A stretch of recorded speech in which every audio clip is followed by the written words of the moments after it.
ओम गुरुर्ब्रह्मा गुरुर्विष्णु गुरुर्देवो महेश्वरा गुरुर्साक्षात् परब्रह्म तस्मै श्री गुरुवे नमः। अखंडमंडलाकारं व्याप्तं येन चराचरं तत्पदं दर्शितं येन तस्मै श्री गुरुवे नमः। नमस्कार, स्वागत है आपका आचार्य वाणी में। मैं आचार्य डॉक्टर विक्रमादित्य आपके साथ हूँ। आज का विषय हमारा है मेष राशि वालों के लिए ग्रह नक्षत्र का योग किस प्रकार का बन रहा है। मेष राशि मंगल प्रधान राशि और मंगल भी परिवर्तन की तरफ अभी भी बहुत जल्दी योग बनाए हैं और शनि के साथ एक विशेष प्रकार का योग जो उनका बन रहा है, षडाष्टक योग बन रहा है। पूरी दृष्टि से मंगल शनि को देख रहे हैं, आपकी राशि के स्वामी हैं और ये कहीं ना कहीं द्वंद्वात्मक स्थिति उत्पन्न कर देते हैं। कई बार विश्व में आप देख ही रहे हैं, इसका जो मुख्य प्रभाव है पूरे संसार में पड़ रहा है। द्वंद्वात्मक स्थिति बढ़ती दिखाई दे रही है और वो द्वंद्व कहीं समाप्त होने के योग ही नहीं ले रहे हैं। तो ऐसे में वो द्वंद्वात्मक स्थिति और बढ़ सकती है। इसके साथ साथ और भी ग्रहों का परिवर्तन का योग बना, बृहस्पति अस्त हो जाएंगे और साथ साथ सूर्य परिवर्तन का योग बनाएंगे। सूर्य परिवर्तन कर कर आपकी पराक्रम वाले भाव में जाएंगे, जिसके कारण से बृहस्पति वहाँ विशेष तौर पर बहुत ही परेशानी में फंस जाएंगे और आपके लिए सबसे बढ़िया ग्रह इस वक्त योग बना रहा था वो कहीं ना कहीं अस्त होता दिखाई दे रहा है। तो विचार कहीं ना कहीं आपको धोखा दे सकते हैं, कहीं ना कहीं इस बात का ध्यान रखते हुए कार्य करना है। लेकिन प्रकृति हर जगह बैलेंस करती है। जैसे ही बृहस्पति अस्त होंगे, बुध वहीं उदय होकर वो कहीं ना कहीं आपके लिए कहीं ना कहीं सहारा दिखाई दे रहे हैं। तो सही रूप से समझ लें कब उठापटक के योग हैं, कब आपके लिए लाभ के योग बन रहे हैं, किस प्रकार से स्थितियाँ आपके लिए ग्रह नक्षत्रों का योग बना रही हैं, वो हम आपको सिलसिलेवार तरीके से बताते हैं। सबसे पहले बात करते हैं 11 तारीख की। तो मेष राशि वालों, 11 तारीख को 11 जून को बुधवार का अवसर, पूर्णिमा तिथि है और आषाढ़ ये जेठ की पूर्णिमा विशेष तौर पर आपकी राशि के दृष्टिकोण से अच्छे योग बनाती दिखाई दे रही है और कई प्रकार से आगे बढ़ने के योग बन सकते हैं। बुध इस दिन उदय होने जा रहे हैं। सबसे अच्छी सूचना इस दिन की ग्रह नक्षत्रों के दृष्टिकोण से यही है। बुध का उदय होना यह आपके लिए एक नया वर्चस्व को बढ़ाने वाला रहेगा। अपने घर में बैठे हुए बुध महाराज सूर्य के आघोष में आकर कहीं ना कहीं अस्त हो गए थे और वो पूरी ताकत में आकर आपको लाभ देने के योग बनाएंगे। कहीं ना कहीं आपकी रिसर्च, कहीं ना कहीं आपके लिए इनोवेशन का नए विचारों को मन में उत्पन्न करते दिखाई दे रहे हैं। लेकिन बृहस्पति वहीं बैठे हुए अस्त हो रहे हैं, सूर्य के बिल्कुल सन्निकट आते चले जा रहे हैं, जो आपके लिए सबसे श्रेष्ठ थे। इसमें ध्यान रखते हुए कार्य करने की ज़रूरत है। माँ भगवती दुर्गा की नित्यपति आराधना करें। आपकी राशि में इस वक्त खास योग बन रहा है। जितनी दुर्गा जी की आराधना करोगे, जितना सचंडी का यज्ञ करोगे, दुर्गा जी का पाठ करोगे, उतना कल्याणकारी योग आपके लिए बनता दिखाई देगा। तो मेष राशि वालों, 12 जून का भविष्य भी समझ लीजिए, ग्रह नक्षत्रों की चाल समझ लीजिए क्या कह रही है आपके लिए। उस दिन बृहस्पतिवार का अवसर है और साथ साथ आषाढ़ का महीना आरंभ हो रहा है। आषाढ़ प्रतिपदा कृष्ण पक्ष की है उस दिन और ग्रह नक्षत्रों के दृष्टिकोण से, आपकी राशि के दृष्टिकोण से ग्रहों का योगायोग कहीं ना कहीं आपके लिए बड़ी अनुकूल परिस्थिति बनाता दिखाई दे रहा है। लेकिन बृहस्पति थोड़े कमज़ोर ताकत में नहीं है इस वक्त। बृहस्पति धनु महाराज आपकी राशि के बृहस्पति से सप्तम भाव में चंद्रमा विराजमान होकर कहीं ना कहीं राजयोग का निर्माण तो कर रहे हैं, लेकिन बृहस्पति ताकत में न होने के कारण से पूर्ण लाभ नहीं मिल रहा है। तो ऐसे में बृहस्पतिवार का अवसर है, पीली चीज़ों का दान करें, हल्दी का तिलक करें, पीले कपड़े भी धारण करें तो आपके लिए बहुत अच्छा रहेगा और ये आने वाले 2-3 दिन आपके लिए पॉजिटिव रह सकते हैं। इसलिए पीले रंग का लाभ, गुरु के सानिध्य का लाभ, गुरुओं का आशीर्वाद लेते हुए कार्य करने का प्रयास करें। थोड़ा गुस्सा शांत रखते हुए कार्य करेंगे तो अच्छा रहेगा। ये कहीं ना कहीं चीज़ें आपके अनुकूल लाभ की स्थिति बना सकती हैं। इस दिन ध्यान रखिएगा, ज्येष्ठ और मूल नक्षत्र का योग बन रहा है जो 11 और 12 तारीख को बना। ऐसे में नक्षत्र में जो जन्म लेते हैं बच्चे, वो मूल शांति अवश्य उनकी होनी चाहिए। शुक्र इस दिन पूर्ण ताकत में आ रहे हैं। आपकी राशि से विशेष तौर पर जिस प्रकार का योग बनाते दिखाई दे रहे हैं वो कहीं ना कहीं आपके लिए प्रबल रूप से आपकी राशि में विराजमान है शुक्र। इस दिन वो भरणी नक्षत्र में प्रवेश करेंगे, अच्छा रहेगा और आपके लिए एक नई चाहत को जगाने के योग भी बनाते दिखाई देंगे। पूर्ण ताकत में आए हुए शुक्र कई प्रकार की चाहत देते हैं और नई नई प्रकार की चाहतों का यानी स्वादिष्ट भोजन इत्यादि, भोग इत्यादि प्राप्ति के योग भी बनाते हैं। तो ये आपके लिए अच्छा योग बना रहे हैं। चीज़ें आपके अनुकूल बनती दिखाई दे रही हैं आने वाले टाइम में। 12 तारीख के बाद 13 तारीख के दिन बात करें, शुक्रवार का अवसर और ग्रह नक्षत्रों के दृष्टिकोण द्वितीया तिथि विद्यमान है और इस दिन गजकेसरी योग आपकी राशि में बना हुआ है, राजयोग बना हुआ है एक तरह से। लेकिन थोड़ी सी ताकत की आवश्यकता रहेगी तो कोशिश करें थोड़ी चने की दाल जो होती है वो भिगो कर यदि गौशाला में अपने हाथ से डाल दें। एक कटोरी भी डालेंगे ना, ऐसे तो कहा गया यथाशक्ति यथा श्रद्धा। किसी की सामर्थ्य है 100 किलो दान करने की और वो उस कटोरी पर दान करेगा तो उसको तो छींटा मात्र है। तो इसलिए कोशिश ये करें अपनी श्रद्धा के अनुसार से, विश्वास के अनुसार से शुक्र को वार के दिन बृहस्पति को ताकत देने का आपको प्रयास करना चाहिए। हो सके तो दुर्गा जी की उपासना, भगवती महालक्ष्मी की उपासना, शेरावाली दुर्गा की उपासना करना आपके लिए बहुत ज़रूरी है इन दिनों। बृहस्पति अस्त होने के कारण से थोड़ा सा बृहस्पति को ताकत माँ भगवती दुर्गा से ही इस वक्त मिलती दिखाई दे रही है आपकी राशि के दृष्टिकोण से। हो सके तो सप्तशती का पाठ, कुंजिका स्तोत्र का पाठ, माँ दुर्गा की आराधना जो भी करेंगे तो अपने समय को और बढ़िया लाभ की तरफ ले जा सकते हैं, और नहीं तो जो समय चल रहा है वो तो ऐसे ही निकल जाएगा। 14 तारीख की यदि हम बात करें, शनिवार का अवसर, तृतीया तिथि इस दिन विद्यमान है और ग्रह नक्षत्रों का दृष्टिकोण से परिवर्तन का योग बनता दिखाई दे रहा है। परिवर्तन आपके लिए कई मामलों में विशेष रहेगा। मेहनत के अनुसार से लाभ प्राप्ति के योग बनाते दिखाई दे रहे हैं ग्रह, इसलिए मेहनत से मन भागेगा। कई बार व्यक्ति को लगता है मेहनत करूंगा लाभ मिलेगा नहीं मिलेगा, ये ग्रह निश्चित तौर पर आपको दिखा रहा है कि आने वाले 2-3 दिन जितने कदम चलोगे उतनी सफलता की तरफ अग्रसित होगे, कोई आपके लिए नुकसान के योग नहीं है। इसलिए मेहनत से मत भागो, शनि को प्रसन्न करने का प्रयास करो। शनि महाराज इस वक्त आपके लिए स्थिति में बिल्कुल बैलेंस 50% का ग्राफ बनाते दिखाई दे रहे हैं। भद्रा है, इस दिन ध्यान रखना, नए कार्यों में हाथ नहीं डालना है। करीब 3:45 बजे तक भद्रा का योग दिखाई देता है, तो उससे बचते हुए कार्य करें। गणेश जी का स्तवन करें। गणेश जी का और भगवान शनि का बहुत बढ़िया संबंध है। कोशिश है गणेश चतुर्थी शनिवार को पड़ रही है, तो हो सके तो गणेश जी का सुंदर स्तवन करें, गणेश जी को मोदक अर्पित करें, उनके आशीर्वाद से शनि भी अनुकूल रहेंगे। 15 तारीख के लिए हम बात करें, शनिवार का अवसर है और रविवार का अवसर है 15 तारीख को, और बड़ा विशेष योग बनता दिखाई दे रहा है।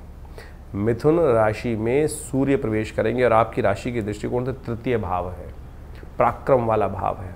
वहाँ स्वग्रही बुध साथ में विराजमान है, वो उदय स्थिति में है। तो ऐसे में उदय होते हुए बुध स्वग्रही के साथ सूर्य का विराजमान होना कहीं ना कहीं पराक्रम में अद्भुत प्रकार की वृद्धि करते दिखाई देंगे। लेकिन पराक्रम के साथ साथ बृहस्पति का वहाँ अस्त जो स्थिति चल रही है वो कहीं ना कहीं ज्ञान की कहीं ना कहीं कमी दिखाई देती है। थोड़ा ज्ञान को ध्यान रखते हुए कार्य करें, ज्ञान बुद्धिजन व्यक्तियों के साथ लेते हुए कार्य करें। यदि हमारा ज्ञान थोड़ा कम हो तो कोशिश करें किसी अच्छे श्रेष्ठ व्यक्ति से, कंसल्टेंट से, सीनियर व्यक्ति से सलाह लेकर काम करना आपके लिए बहुत अच्छा रहेगा। ऐसे में एक बात ध्यान रखिएगा, इस दिन हृदय नाम का योग बना रहा है सूर्य, और सूर्य जो परिवर्तन करे, बृहस्पति अस्त हो जाए तो ये ग्रह अशुभ स्थिति को उत्पन्न भी दिखाता है। लेकिन हृदय नाम का योग बना रहा है रविवार के दिन संक्रांति, ये बहुत बढ़िया है। तो ऐसे में कहा जाता है कि जो इस दिन सूर्य को या नवग्रहों को प्रसन्न करने के लिए उपाय करते हैं तो उनके समस्त कष्ट दूर होने के योग बन जाते हैं। ये विशेष योग बनता है हृदय नाम का योग। हमने विवेकानंद योगाश्रम में इस दिन बड़ा यज्ञ रखा है, नवग्रह शांति महायज्ञ, गायत्री महायज्ञ। तो आप इस यज्ञ में सम्मिलित होने के लिए स्थान पर विवेकानंद योगाश्रम में आ सकते हैं और इसके द्वारा बहुत सारे लाभ प्राप्त होंगे। शास्त्र कहता है यज्ञो वही श्रेष्ठतम कर्म।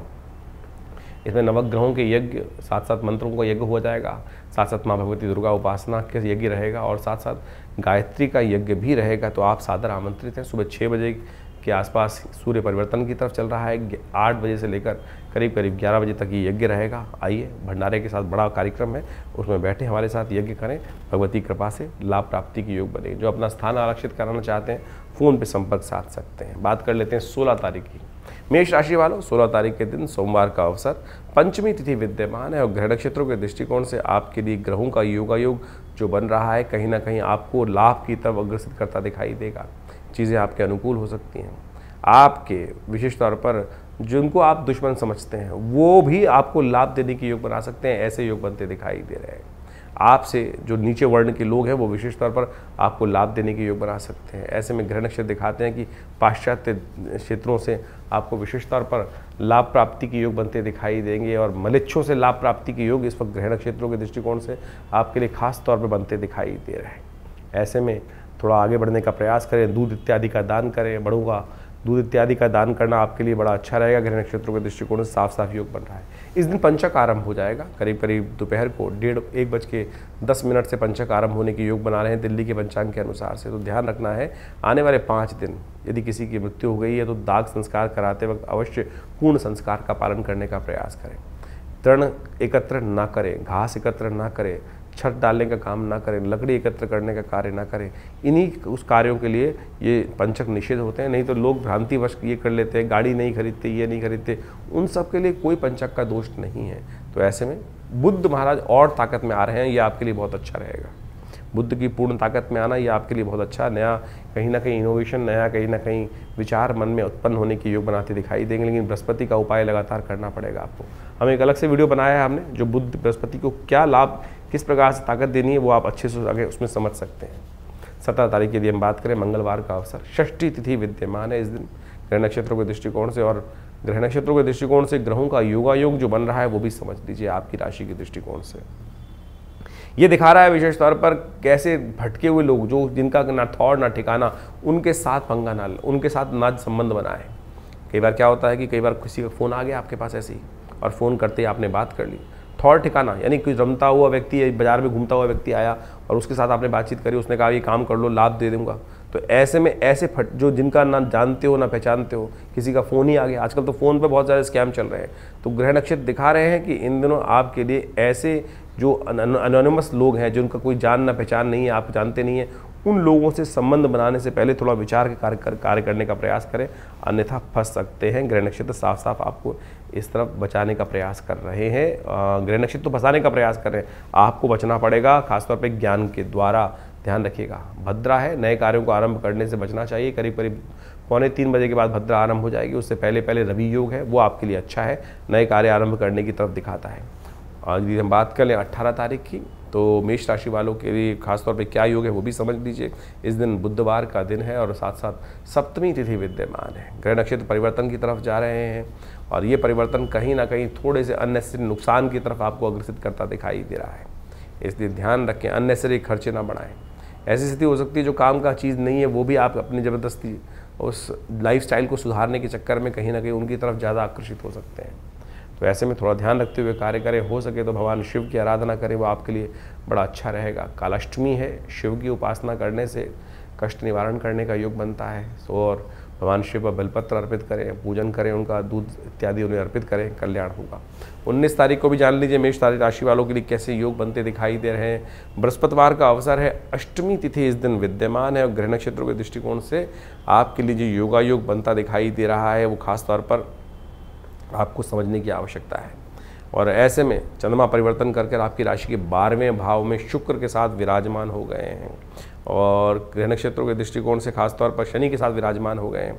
और शनि के साथ विराजमान होकर जो चंद्रमा का योग बन रहा है वो अननेसेसरी की वरीज को बढ़ाता दिखाई दे रहा है। सोच विचार इत्यादि को बहुत सोच समझ के करने का प्रयास करें, बेकार की बातों का चिंतन ना करें, धीरे धीरे धीरे धीरे मना धीरे सब कुछ हो, इस बात का ध्यान रखते हुए एकदम बहुत तेज़ी से कार्य करने की तरफ, जिससे मेष राशि वालों का स्वभाव होता है बहुत जल्दी जल्दी हर कार्य को करने के लिए, जैसे ही कोई विचार मन में आया तुरंत उस पर कार्य कर दो, ऐसा ना कीजिएगा। सोच, बृहस्पति अस्त है इस वक्त, सोच विचार कर अच्छे व्यक्तियों से सलाह लेकर तब काम करने का प्रयास करें, एकदम किसी की बातों में ना आए, इस बात का ध्यान रखेंगे तो अच्छा रहेगा। एक बात और ध्यान रखें, 19 और 20 तारीख को रेवती और अश्विनी नक्षत्र हैं और ऐसे में गणमूल के योग बन रहे हैं। तो विशेष तौर पर जो लोग इनमें जन्म ले उनकी मूल शांति अवश्य होनी चाहिए ढंग से, तब ठीक रहेगा। 20 तारीख की हम बात कर लेते हैं मेष राशि वालों के लिए, शुक्रवार का दिन है, नवमी तिथि विद्यमान है और ग्रह नक्षत्रों के दृष्टिकोण से दिन थोड़ा भारी दिखाई देता है, लेकिन धीरे धीरे शाम के बाद परिवर्तन का योग बनता दिखाई देगा, वो पॉजिटिव रहेगा। तो ये समय थोड़ा सा बैलेंस होकर चले, अभी उड़ने का समय नहीं है, धीरे धीरे काम करने का प्रयास करेंगे तो अच्छा रहेगा। खासतौर पर आपके लिए गलत कार्यों से बचें। इस वक्त बाकी नक्षत्र, ग्रह नक्षत्र जो है अननेसेसरी की भूख आपके मनोमस्तिष्क में जगा रहे हैं और गलत काम का गलत नतीजा हो सकता है। जब से ये सूर्य का परिवर्तन होने का योग बना है, शुक्र ताकत में आए हैं, ये थोड़ा सा ध्यान रखते हुए कार्य करने की ज़रूरत है आपके लिए। जो थोड़ा सा किसी भी गलत काम में, बहुत बार क्या होता है कि कोई देख नहीं रहा है, गलत काम करने की तरफ मनोमस्तिष्क में वृत्ति प्रवृत्त हो जाता है और ऐसे में ये कार्य बदनामी करा सकता है। ध्यान रखते हुए कार्य करने का आपको प्रयास करना चाहिए। किसी को धोखा मत दीजिएगा, फरेब से बचते हुए कार्य कीजिएगा, ये आपके लिए बहुत ज़रूरी है। हो सके तो भगवान का स्तवन करें, भगवान का ध्यान करें, भगवत की मंत्र का जप करें। माँ भगवती समस्त रूप से इस वक्त आपके लिए बहुत ज़रूरी है माँ भगवती की उपासना करना। माँ सर्वमंगल मांगल्ये शिवे सर्वार्थ साधिके शरण्ये त्र्यंबके गौरी नारायणी नमोस्तुते, इस मंत्र का जप करें, ईश्वर की कृपा से कल्याण होगा। तो अभी आपने ग्रहों का विभिन्न प्रभाव आपके जीवन में आपकी राशि के अनुसार से क्या रहेगा ये समझा। ऐसे में आषाढ़ के महीने में ग्रहों का जो परिवर्तन का योग बन रहा है वो भी आपको समझना चाहिए। इस आषाढ़ के महीने में ज्योतिष के दृष्टिकोण से यदि हम काल गणनाओं के अनुसार से देखें तो इसमें 5 बृहस्पतिवार का योग पड़ रहा है और 5 बृहस्पतिवार का योग जो होता है वो विशेष तौर पर बड़ा शांत योग नहीं माना जाता। अहम की लड़ाई कई बार मैं बड़ा इस प्रकार का स्थिति बनती रहती है, और इस अहम की लड़ाई में इस वक्त ग्रह योग का प्रभाव दिखाई देता है। शनि और मंगल का जिस प्रकार का प्रभाव परिवर्तन के अनुसार से बन रहा है वो युद्धकारक ग्रह बनता दिखाई दे रहा है, द्वेष का, संघर्ष का योग दिखाता है। इसके साथ साथ मंगल भी ग्रह परिवर्तन की तरफ गए। मंगल सिंह राशि में जब प्रवेश किए और साथ साथ केतु के साथ उन्होंने युति बनाई, ये युति भी विशेष तौर पर बाजार के अंदर तेजी का रुख लाती दिखाई दे रही है। तो ऐसे में ये तेजी का रुख पहले से यदि समझ में आ जाए तो उससे व्यक्ति लाभ लेने का प्रयास करता दिखाई देता है। ग्रह नक्षत्र दृष्टिकोण से बाजार का रुख, हर चीज़ के रुख को हमें समझते हुए कार्य करने का प्रयास करना चाहिए। वहीं स्थिति एक और भी परिवर्तन के बन रही है, बृहस्पति अस्त हो गए हैं और साथ साथ सूर्य का परिवर्तन जब होने का योग बन रहा है वो रविवार को बनता दिखाई दे रहा है, और उसके कारण से परिवार में और कई प्रकार से समाज के अंदर उथल पुथल होने के योग दिखाई देते हैं। आकाशीय क्षेत्र में विशेष तौर पर विस्फोट के योग बनते दिखाई दे रहे हैं ग्रह नक्षत्रों के दृष्टिकोण से। ये सारा का सारा प्रभाव विशेष तौर पर जो समझें, आषाढ़ का महीना वैसे ही इस प्रकार का होता है कि आकाश में जब बादल छाए रहते हैं और जब चंद्रमा दिखाई देता है तो कभी चंद्रमा ओझिल हो जाता है और कभी चंद्रमा सामने आ जाता है। यानी एक और समझे भी वैसे भी समाज के अंदर अभी देखें हम तो दिन के अंदर जो प्रभाव चलता है, कभी बादल आगे, कभी छाँव, कभी धूप का खेल चलता रहता है। तो ऐसे में ग्रहों का परिवर्तन का योग भी उसी तरफ दिखाता है। तो ऐसे में अपने ग्रहों को सही से समझते हुए कार्य करना हमारे लिए बहुत ज़रूरी है। जो देश काल परिस्थिति में ग्रहों को समझकर कार्य करने का प्रयास करते हैं उनके जीवन में महत्वपूर्ण परिवर्तन आने के योग बन जाते हैं। देखिए, भगवान की आराधना ही हर ग्रह का निवारण है। बहुत सारे लोग इस बात को समझने का प्रयास करते हैं कि उपाय जो हम दिन पर दिन बताते हैं, कई लोगों ने लिख के भेजा कि भाई नित्यपति पूजा नहीं करनी चाहिए। अरे नित्यपति तो पूजा करना सबसे श्रेष्ठ कार्य है, वो तो आपका इष्ट मंत्र जो है उसका तो जब अवश्य करने का प्रयास करें। लेकिन कई विशेष मुहूर्त बनते हैं पौराणिक कालों में, पुरानी गणनाओं के अनुसार से, पुरानी कथाओं के अनुसार से कुछ दिनों का, कुछ विशेष योगों का विशेष महत्व बताया जाता है, और उस विशेष महत्व में कुछ स्पेसिफिक जो मंत्र हैं, जो उपाय हैं, यदि उनको कर लिया जाए तो वो कई गुना अधिक प्रभाव दिखाई देते हैं। इसलिए मन की भ्रांति को हटाने का प्रयास करें। कारण और निवारण दो एक ऐसी चीज़ें हैं जिनको जानकर, जिनको समझकर हम अनेक प्रकार के जीवन के कष्टों को दूर कर सकते हैं। निवारण तो परमात्मा का नाम ही है। अब उसके लिए विभिन्न माध्यम हैं, विभिन्न प्रकार हैं। जिस प्रकार भी आपका मन जहाँ पे ठहर जाए, ये मन बड़ा विचित्र चीज़ उत्पन्न करता है। मन कभी ठहरता नहीं है। मन एक क्षण में कहीं और पहुंच जाता है, एक क्षण में कहीं और पहुंच जाता है। कई बार तो मन की आशंका इस प्रकार से होती है कि परमात्मा पर भी हम शंकाएं उत्पन्न कर देते हैं कि परमात्मा कार्य करेगा कि नहीं करेगा, सुनेगा कि नहीं सुनेगा। और यही शंका जो है वो हमारे कर्म का जो फल है वो हमें को प्राप्त होने से रोक देती है। तो इस बात का हमें ध्यान रखना चाहिए। परमात्मा पे पूर्ण विश्वास, जो कर्म कर रहे हैं उस पर पूर्ण विश्वास, दृढ़ विश्वास। यदि मन में दृढ़ विश्वास होगा, श्रद्धा होगी, तो आप समझें एक छोटा सा कार्य भी, हरिनाम भी आपके जीवन में समस्त कष्टों को दूर करने का योग बना देगा। कहा जाता है ना, एक घड़ी आदि से पुनियाद, तुलसी संगत साथ की हरे कोट अपराध। लेकिन वो कब होगा? जब मनसः वाचा कर्मणा तीनों रूप से देहात्म बुद्धि से रहित होकर उस परमात्मा की शरण में जाकर एक बार हरिनाम का वो स्मरण करेंगे। तब हम उस हरिनाम के स्मरण को किस प्रकार से करने का प्रयास करते हैं, जो भी कार्य कर रहे हैं। वैसे तो कहा गया है कि 24 घंटे अहर्निश उस परमात्मा का नाम लेने का हमें प्रयास करना चाहिए। लेकिन कई बार तो क्या होता है, स्थिति ऐसी होती है कि बहुत सारे अलग अलग भाव मन में चल रहे होते हैं। लेकिन यदि ये स्थिति बन जाए कि हम 24 घंटे परमात्मा का नाम लें, तो हो सकता है कोई एक क्षण तो ऐसा आएगा कि जब पूर्ण निष्ठा के साथ उस श्री हरि के चरणों में हमारा मन लगा होगा। और जब वो क्षण आ गया तो समझें कि जितनी मेहनत 1.25 लाख, 2 लाख, 5 लाख मंत्र जप करने का प्रभाव 1 सेकंड में आपको प्राप्त हो जाएगा। तो इसलिए भारतीय संस्कृति में ज्योतिष विज्ञान में कारण और निवारण दोनों को मार्ग को प्रशस्त किया गया है। कारण जाना जाता है ग्रहों की गणना के अनुसार से, अनुभव के माध्यम से, और उपाय किए जाते हैं जिस प्रकार से भारतीय संस्कृति में ज्योतिष के अनुसार से बताया गया है। सबसे श्रेष्ठ उपाय जो बताए गए, मंत्र जप, यज्ञ, दान, यही सबसे श्रेष्ठ उपाय है। आप इसको अवश्य करने का प्रयास करना चाहिए। और आज हम विशेष तौर पर बहुत सारे अलग अलग प्रकार के उपायों को हम समझाने का जो प्रयास करते हैं, सत्य रूप में काम करता है। अभी एक व्यक्ति हमारे पास आया, बहुत परेशान था कुछ वर्ष से, और उसके कष्ट दूर हो नहीं रहे थे। तो हमने विशेष तौर पर एक अनुष्ठान, जिसको हम बहुत मुश्किल से लोग लगातार लगे रहते हैं कि कोई भगवती बगलामुखी का अनुष्ठान कर दीजिए, ऐसा कर दीजिए। बहुत जब आवश्यकता होती है तब करने की ज़रूरत बनती है, और जब किया जाता है तो वो कई प्रकार के कष्टों को दूर करने के योग बनाता है। तो आप समझे, ये मंत्र जप इत्यादि, मुहूर्त इत्यादि बिल्कुल विशेष हैं। तो अपने देश काल परिस्थिति को समझते हुए, ग्रहों को समझते हुए सही रूप से करने का प्रयास करें, तब जाके जीवन में उन मंत्रों का प्रभाव आपको स्वयं देखने को मिलेगा। तो ये छोटे छोटे उपाय जो हमने आपके समक्ष रखे, आशा करते हैं इनको आप अपने जीवन में उतारेंगे। और शंकाओं का निवारण करने के लिए आप हमारे इस चैनल पर जाकर अपने प्रश्नों को भेज सकते हैं। हम प्रयास करेंगे उन सब प्रश्नों को व्हाट्सएप के माध्यम से जो नंबर आते हैं फ़ोन, उनको अवश्य जवाब देने का प्रयास करें। इसके अलावा पहला रविवार जो हमने विवेकानंद योगाश्रम में रखा हुआ है, वो इसीलिए रखा हुआ है यज्ञ के बाद। वैसे तो हर रविवार को बड़ा प्रोग्राम होता ही है, उसमें यज्ञ में आप ध्यान साधना इत्यादि में माँ भगवती का दर्शन करने के लिए आप आ सकते हैं। लेकिन पहले रविवार में एक प्रश्नोत्तरी का कार्यक्रम भी रखते हैं, समागम भी रखते हैं। आप वहाँ आकर अपने प्रश्नों का निवारण रविवार को सुबह 8 बजे से लेकर 10 बजे के बीच में भी आप कर सकते हैं। और हमसे मिलने के लिए कोई बहुत बड़ी जद्दोजहद नहीं करनी, आराम से आइए। विवेकानंद योगाश्रम दिल्ली में आपके तमाम प्रश्नों का जवाब भी देंगे, और बहुत सारे और भी जो मन में शंकाएं चल रही हैं अध्यात्म के प्रति, उनके सबके लिए भी बहुत सारे कार्यक्रम समय समय पर चलते रहते हैं, उनसे हम आपको अवगत कराते रहते हैं। आशा करते हैं आप विवेकानंद योगाश्रम में आकर, बहुत सारे और भी कार्य चल रहे हैं।